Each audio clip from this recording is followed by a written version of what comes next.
Lieutenant Aaron Thorne stepped onto the polished metal floor of Andromeda Station's welcoming bay, heart pounding like a drum. He had seen thousands of arrivals in his career, but none filled him with both excitement and nerves like this one.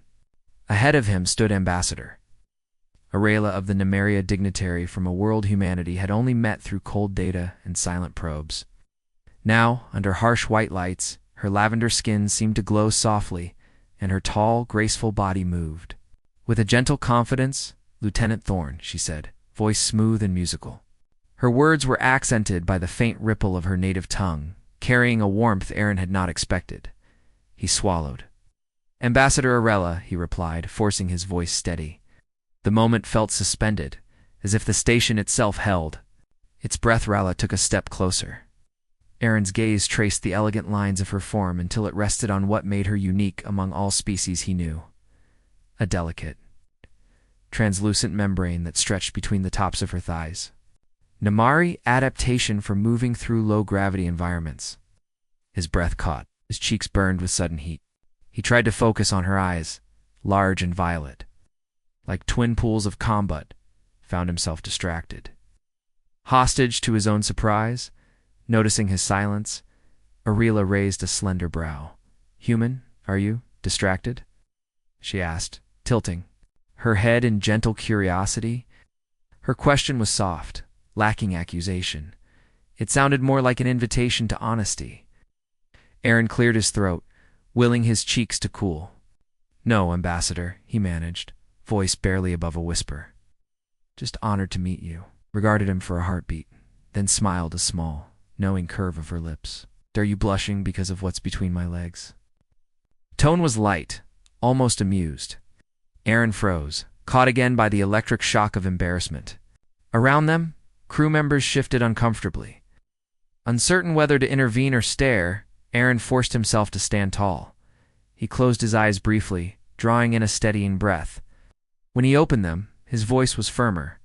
"No, Ambassador. I respect your people's body and culture.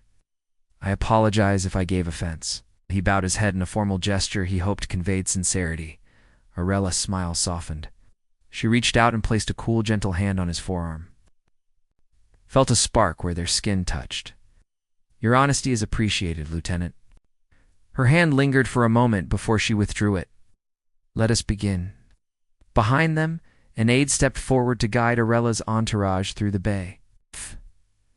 Aaron led them past rows of hovering cargo crates and curious onlookers, every step heavy with the memory of those first awkward seconds. As he walked, he fought the urge to glance back and see if his cheeks were still flushed. Later, in a quieter corridor, Arela paused beneath a cluster of soft white lanterns. She turned to Aaron, expression thoughtful. "Lieutenant, I have. Read your reports on human anatomy and culture, yet nothing prepared me for your reaction." She studied him, violet eyes kind. "It is honest." Aaron managed a small, sheepish smile. "I am human," he said simply. "I feel many things." His words trembled with unexpected vulnerability. He had been taught to hide emotion, to be the calm, unshakable officer. But in her presence, his walls felt strangely unnecessary. Arela nodded, as though that answer explained everything. She stepped closer, so their shoulders almost touched. "Honesty builds trust," she said. "And today begins our work to unite our peoples." Her gaze lifted to the lanterns above, then back to Aaron. "Will you help me?" Aaron's chest swelled with pride and something deeper he had not named. He squared his shoulders and met her gaze without faltering. "I will," he vowed. In that moment, the station's hum faded into the background. Aaron realized that diplomacy was not only about treaties and protocols, it was about understanding, acceptance, and the courage to face discomfort. As he led Arela onward, he felt hope stir in his chest. This meeting, awkward as it had been, might become the spark that lit a new era of peace. He could not know what challenges lay ahead. But he knew one thing for certain.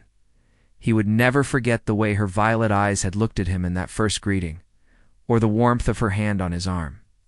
Something important had begun, and for Aaron Thorne nothing would ever be the same.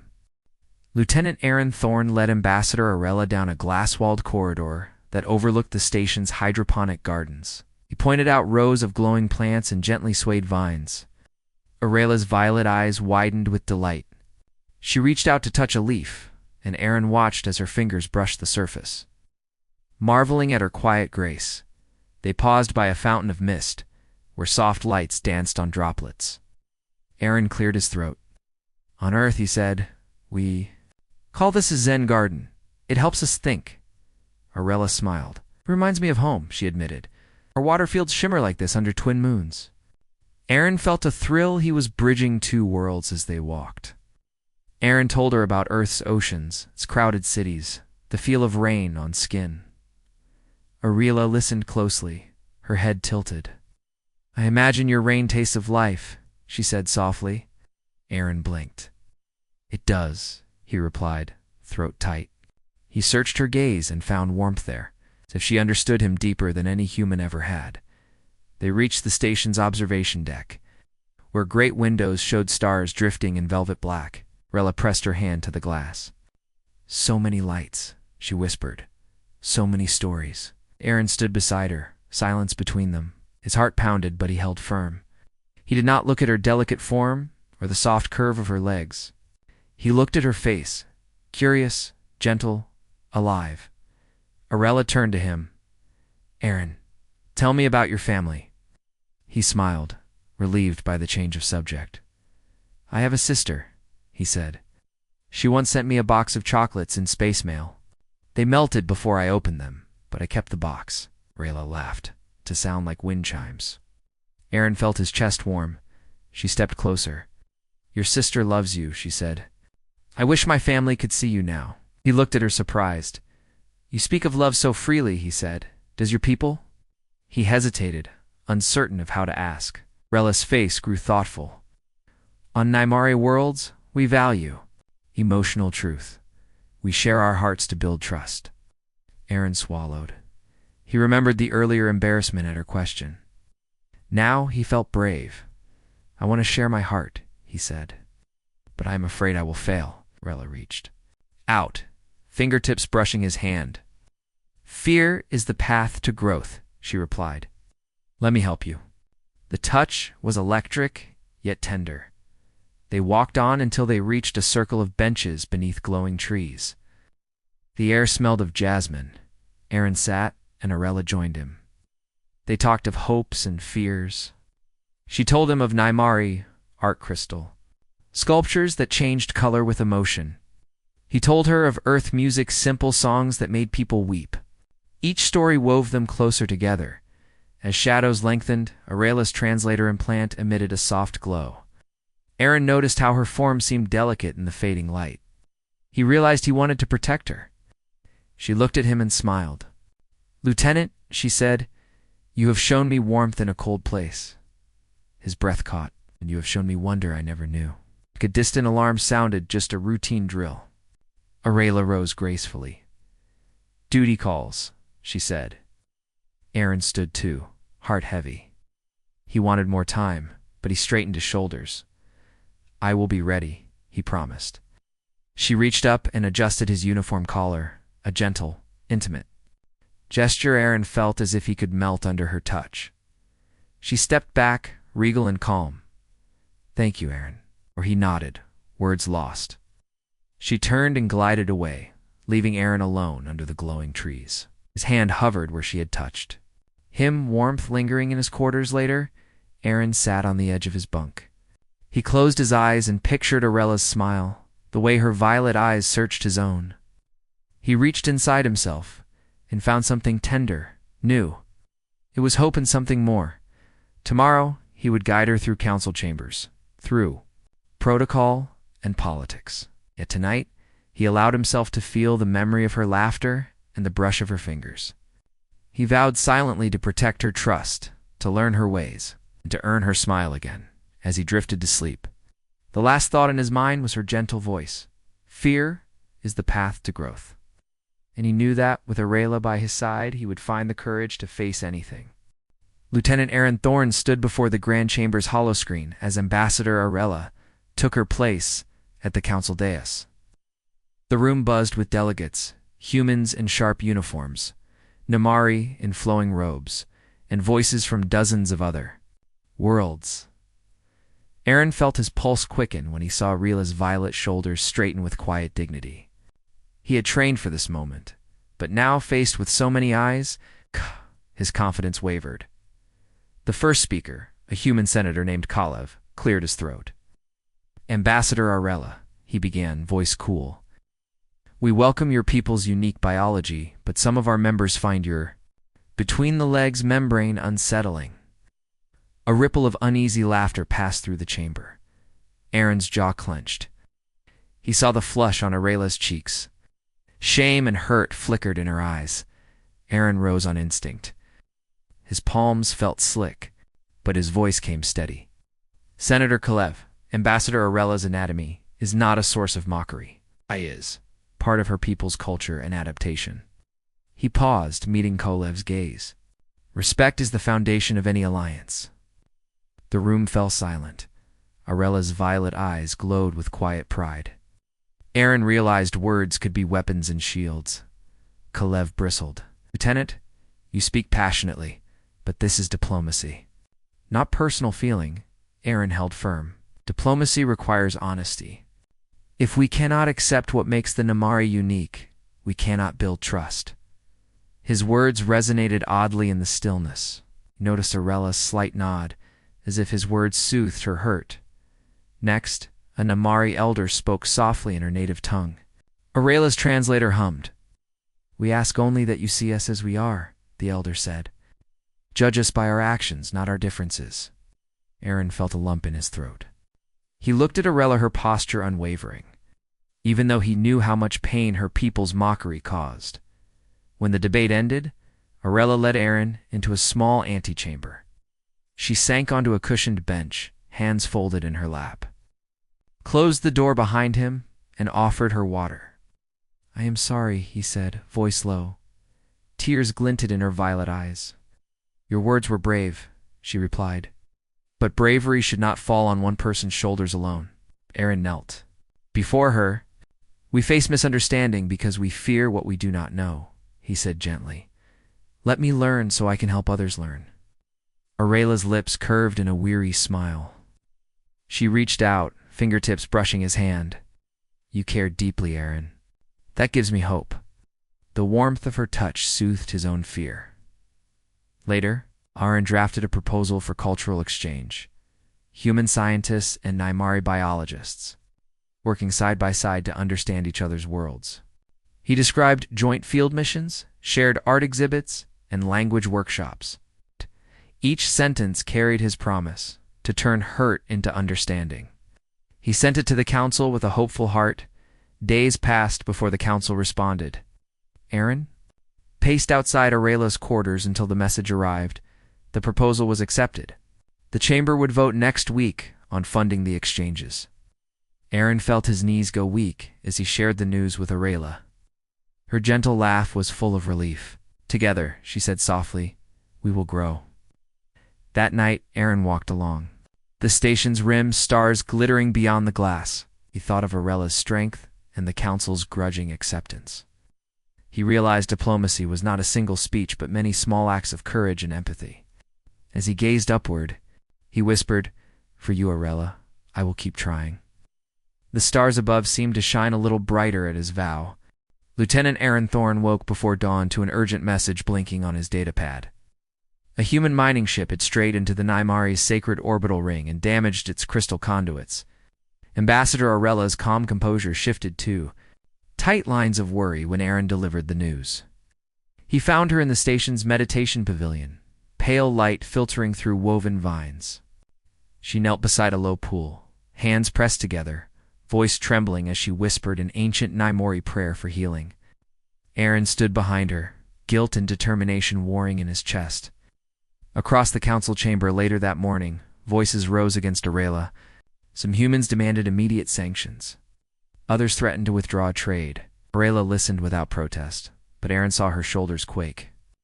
When the chair called for order, Aaron rose to defend her. His voice echoed in the vaulted hall. This violation was an accident.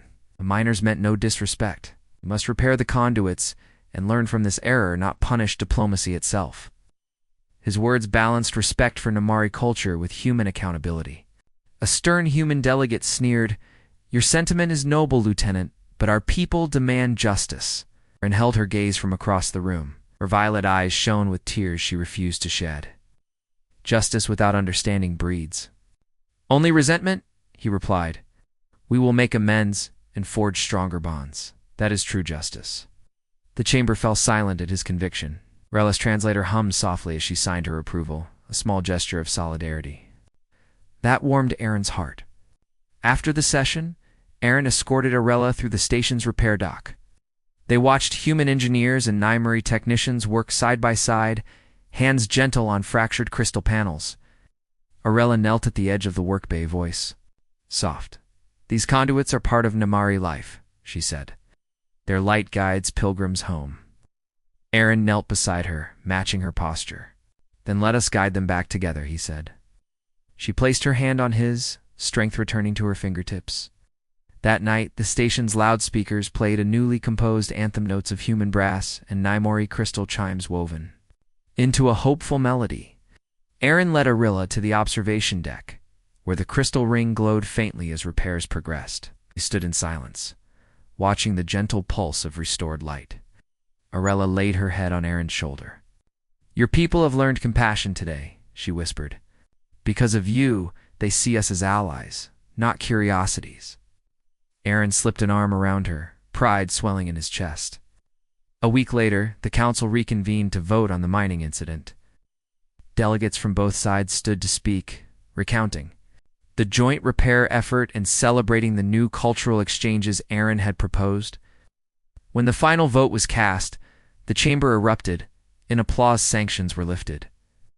And a formal apology was issued by the mining company. Arella touched Aaron's hand as she rose to address the assembly. "Today, we repaired more than crystals," she said, voice strong. "We repaired trust between our peoples." Aaron watched her glow under the council's approval. In the quiet hours that followed, Aaron found Arella in the hydroponic gardens, where moonlight bathed silver leaves. She cradled a small blossom, its petals like ethereal silk. "You stood for me when others looked away," she said, offering the flower, accepted it gently, inhaling its faint perfume.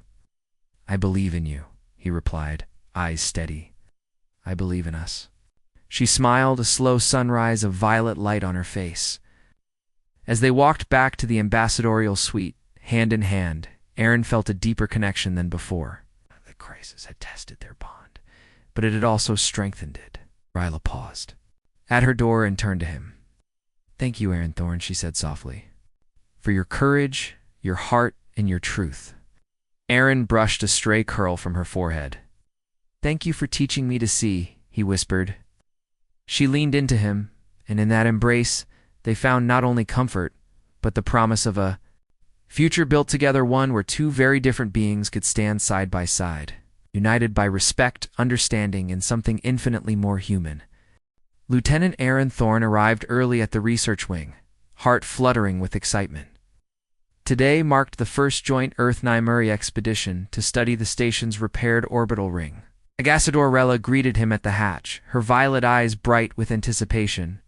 She wore a sleek exploration suit that hugged her graceful form, and Aaron felt a familiar warmth at the sight. Together they stepped into the pale glow of the corridor, side by side, equal partners in this new venture. Inside the zero-gravity lab, human engineers and Nymari scientists floated among data consoles and crystalline samples. Aaron guided Arella to a control station. "This console will map energy flows in the ring," he explained simply. She nodded, fingers dancing over translucent icons. He watched as the soft light reflected in her eyes, feeling both pride and wonder. Round them, laughter rose when a Nymari technician offered a human engineer a crystal sample to touch. Human hesitated, then smiled in delight as the crystal pulsed warmly under his palm. A sudden alarm rang a safe mode. Testan, the lab's lights dimmed. The team worked quickly, and Arella's calm voice floated above the bustle. "Steady. Everyone, this is why we practice." Aaron joined her, helping stabilize a floating array of sensors. Their hands brushed, and he swallowed hard. For a moment, they drifted together in the quiet hum of machinery. He met her gaze, and she gave him a reassuring smile before returning to the task. With the test complete, the ring's energy maps appeared on the holoscreen, brilliant arcs of light weaving through the station's frame. The room erupted in applause. Rayla placed her hand on Aaron's shoulder. "Where people adapt well," she said softly. He bowed his head, feeling the thrill of success and the steady beat of her hand. "And your people inspire me," he replied, voice low. She looked at him with gratitude and something deeper trust, perhaps even affection.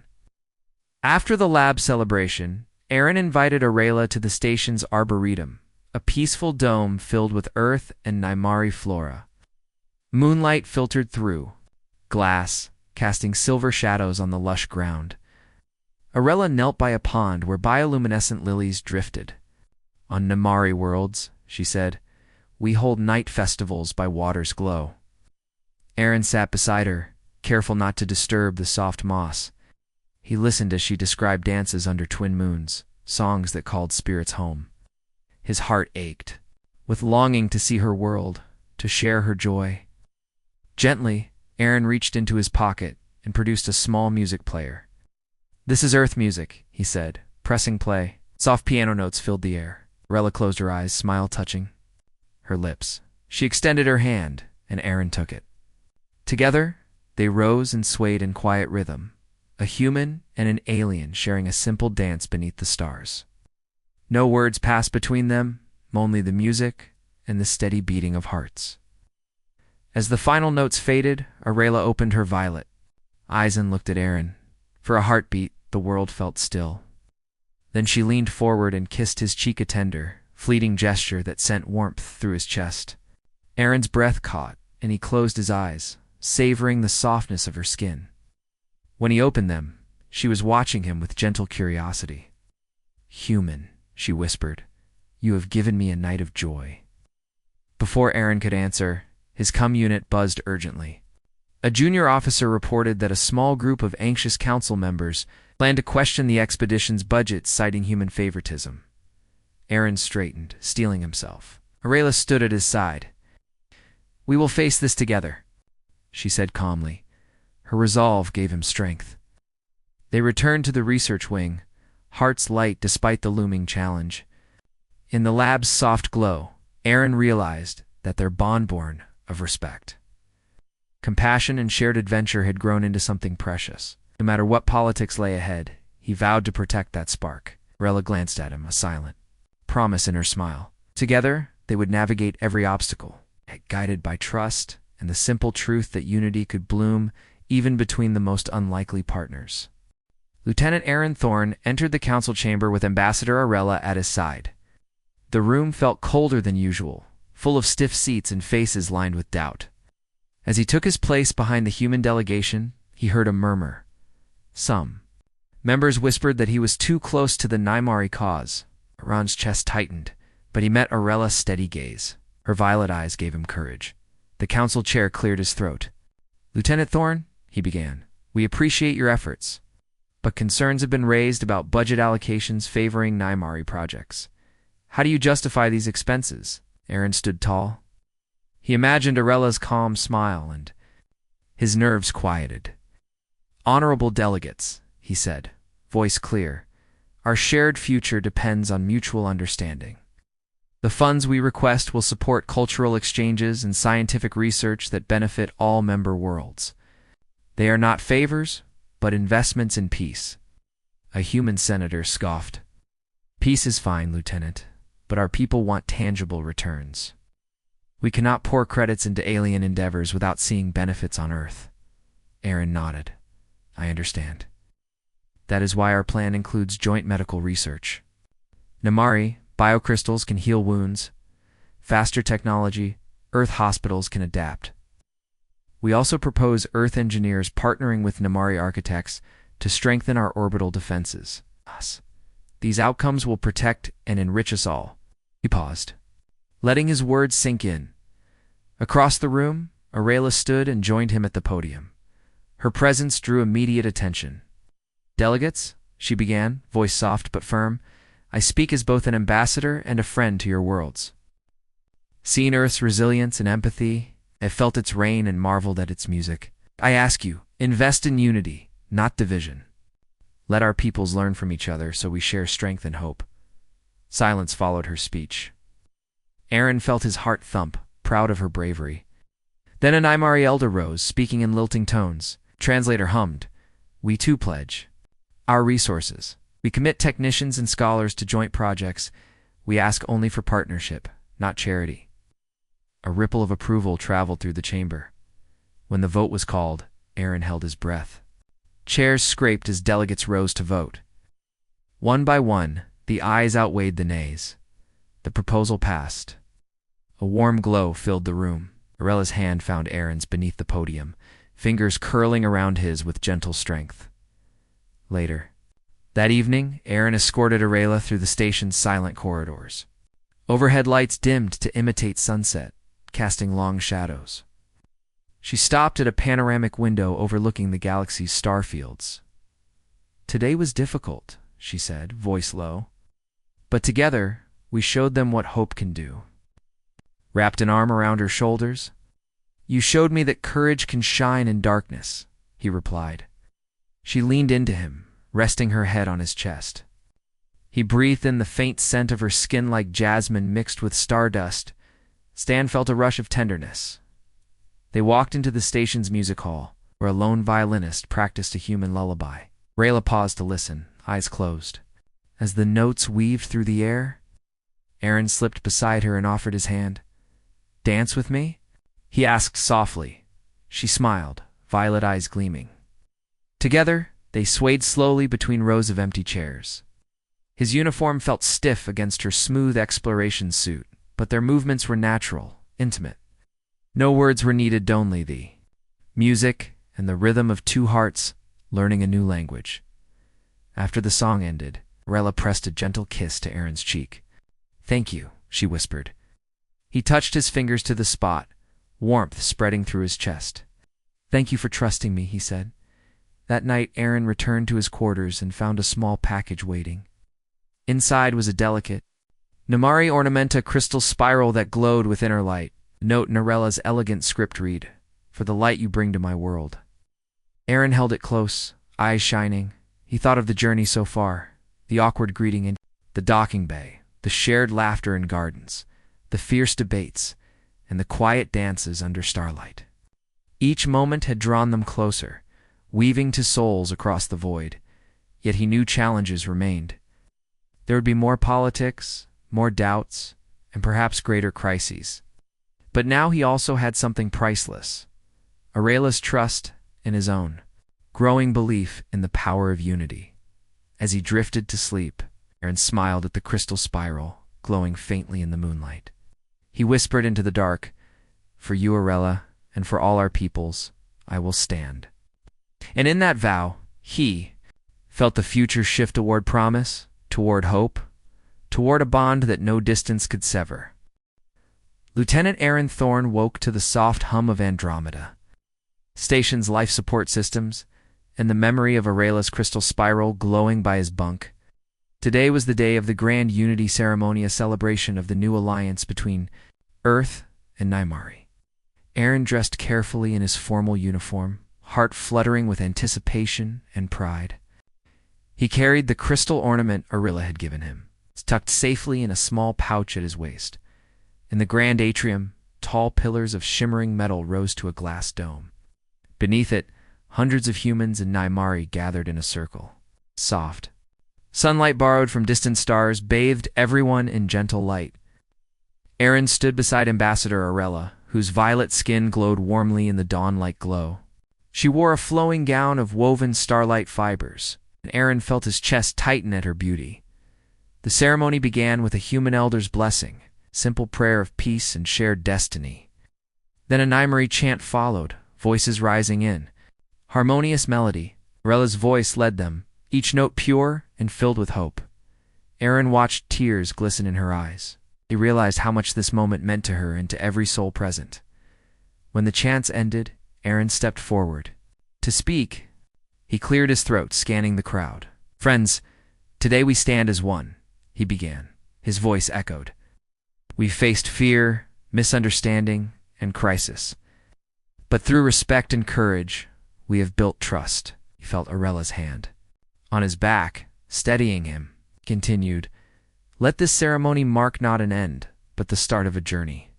A journey where human and Nymari hearts beat together in hope." Applause rippled through the crowd. Arella then moved to the center. With Aaron at her side, she held a crystalline chalice shaped like the orbital ring they had repaired together. "We offer this symbol," she said, her voice soft yet clear, "as a reminder that our worlds, though far apart, share one sky. Drink with me, Aaron, and let us pledge unity." Aaron took the chalice. Together, he and Arella sipped a luminescent liquid that glowed with soft blue light.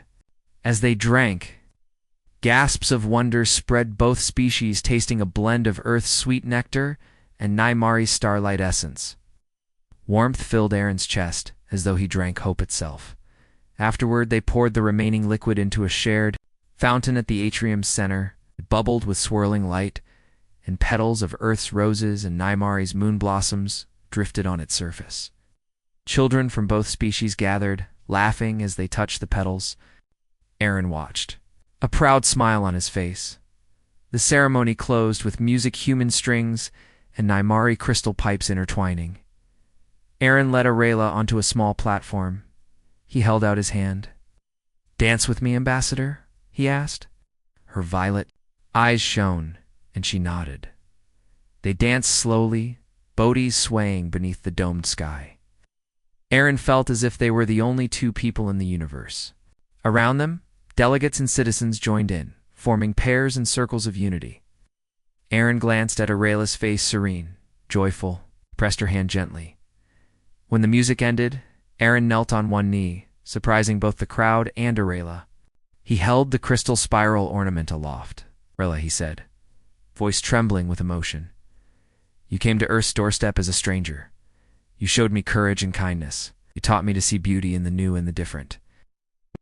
You become my partner not just as ambassador, but as my companion through all our days." A hush fell. Arella's hand flew to her mouth in astonishment. Tears glistened in her violet eyes. She knelt beside him, taking his hand. "Ah, Aaron Thorne," she whispered. "In all my years, I have never felt such truth in words or in a heart. Yes, yes, I will." Cheers erupted. Delegates rose, clapping and shouting. Me humans hugged Nymari, and Nymari embraced humans. Confetti of stardust and rose petals rained down. Aaron rose, lifting Arella into his arms. She laughed, a clear, ringing sound that filled him with joy. Later, in the quiet of the ambassadorial suite, Aaron placed the crystal spiral on a small table. Arella sat beside him, head resting on his shoulder. He wrapped an arm around her, feeling the gentle rise and fall of her breathe. "Today was more than a ceremony," Aaron said softly. "It was the proof that hearts can bridge galaxies." Arella lifted her head and kissed him gently. "Because of you, Aaron, I know that unity is possible. And because of you, I believe in love across worlds." They watched the dawn of two. Suns simulated for Earth's memory and Nymari's longing rise together beyond the dome. In that moment, Aaron knew their story was just beginning. And with Arella by his side, he felt ready for every new chapter, every new challenge, and every shared sunrise yet to come.